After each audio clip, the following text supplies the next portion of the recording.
नमस्कार। आज हम हरियाणा के एक बहुत ही अहम एग्जाम कॉमन एलिजिबिलिटी टेस्ट यानी सीईटी पर बात करने वाले हैं। इसकी तैयारियों को लेकर कुछ नए अपडेट्स आए हैं। बिल्कुल। और आज हम इसी पर थोड़ी गहराई से चर्चा करेंगे। मतलब ये एग्ज़ाम कब हो सकता है, कितने कैंडिडेट्स हैं, सेंटर्स का क्या स्टेटस है और हाँ, सबसे ज़रूरी सिक्योरिटी के क्या इंतज़ाम हैं। हाँ, और ये जानना इसलिए भी जरूरी है क्योंकि स्केल बहुत बड़ा है। 13.5 लाख कैंडिडेट्स, ये नंबर ही अपने आप में बताता है कि मैनेजमेंट कितना मुश्किल होने वाला है। सही बात है। अभी जो खबर है उसके हिसाब से तो 26 और 27 जुलाई 2024 की डेट सोची जा रही हैं। हरियाणा स्टाफ सिलेक्शन कमीशन मतलब HSSC और सरकार दोनों मिलकर तैयारियों में लगे हुए हैं। 13,47,000, ये आंकड़ा तो सच में बहुत बड़ा है। इतने सारे लोगों के लिए एग्जाम होगा कैसे, क्या तरीका है? ये ऑफलाइन ही होगा, जैसे OMR शीट पर होता है ना, बिल्कुल वैसे। और प्लान ये है कि 2 दिन में 4 शिफ्ट्स में इसे करवाया जाए। 2 शिफ्ट्स 26 को और 2 27 जुलाई को। अच्छा, और एग्जाम सेंटर्स का क्या सीन है? मैंने सुना इसमें कुछ बड़े बदलाव हुए हैं। पहले तो शायद काफी ज्यादा सेंटर्स थे। हाँ, ये इंटरेस्टिंग पॉइंट है। देखिए, शुरू में बात चल रही थी करीब 2300 से भी ज्यादा सेंटर्स की। 2300? हाँ, फिर ये नंबर घटाकर 1684 पर लाया गया और अब जो लेटेस्ट सुनने में आ रहा है वो ये कि लगभग 1350 सेंटर्स पर ही एग्जाम कराने का प्लान है। अरे, 2300 से सीधे 1350 के आसपास? ये तो काफी बड़ा कट है। इसकी वजह क्या बता रहे हैं? मैनेजमेंट आसान करने के लिए? हाँ, ऑफिशियल लाइन तो यही है कि कम सेंटर्स होंगे तो मैनेजमेंट स्मूथ होगा और ज्यादा सेफ भी रहेगा। शायद कम जगहों पर फोकस करना, नजर रखना आसान होगा उनके लिए। हो सकता है। लेकिन इसका एक दूसरा पहलू भी है। हो सकता है कुछ कैंडिडेट्स को अब सेंटर तक पहुंचने के लिए ज्यादा ट्रैवल करना पड़े। तो ये एक तरह का बैलेंस है, बेहतर मैनेजमेंट और कैंडिडेट की सहूलियत के बीच। सही कहा। अच्छा, आपने सेफ्टी की बात की। इतने बड़े लेवल पर ये तो सबसे बड़ा कंसर्न होगा। सिक्योरिटी के लिए क्या खास इंतजाम हो रहे हैं? हाँ, सिक्योरिटी पर तो जबरदस्त फोकस है।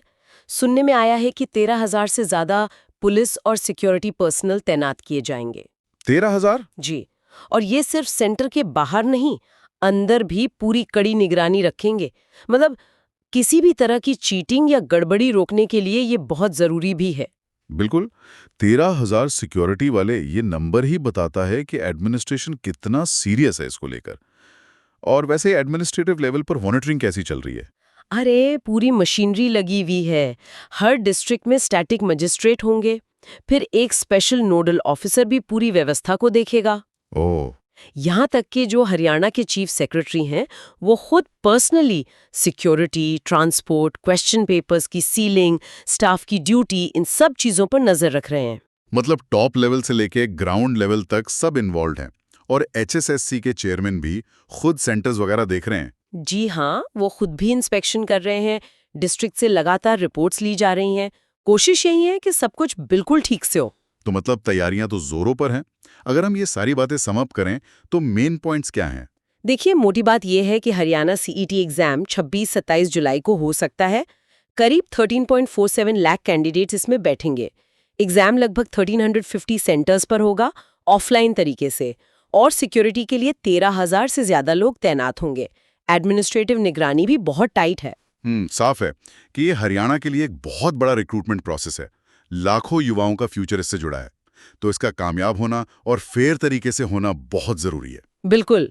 इतने बड़े स्केल पर एग्जाम करवाना और उसमें भी सिक्योरिटी और ट्रांसपेरेंसी बनाए रखना, ये हमेशा ही एक बड़ा चैलेंज होता है। और यहीं पर एक सवाल मन में आता है कि एक तरफ इतने सारे कैंडिडेट्स हैं और दूसरी तरफ सेंटर्स कम कर दिए गए, भले ही सिक्योरिटी बढ़ाई गई हो। ये बैलेंस बनाना कितना मुश्किल होता होगा। मतलब बिना किसी को ज्यादा दिक्कत हुए एग्जाम की ईमानदारी भी बनी रहे। ये वाकई एक बहुत मुश्किल काम है। ये दिखाता है कि इतने बड़े एग्जाम्स में रिसोर्सेज को सही तरीके से इस्तेमाल करते हुए फेयरनेस, स्मूथनेस और सिक्योरिटी, इन सब के बीच तालमेल बिठाना कितना बड़ा चैलेंज है। और इस पर सोचने की ज़रूरत है कि टेक्नोलॉजी या बेहतर प्लानिंग से इस बैलेंस को और कैसे अच्छा किया जा सकता है।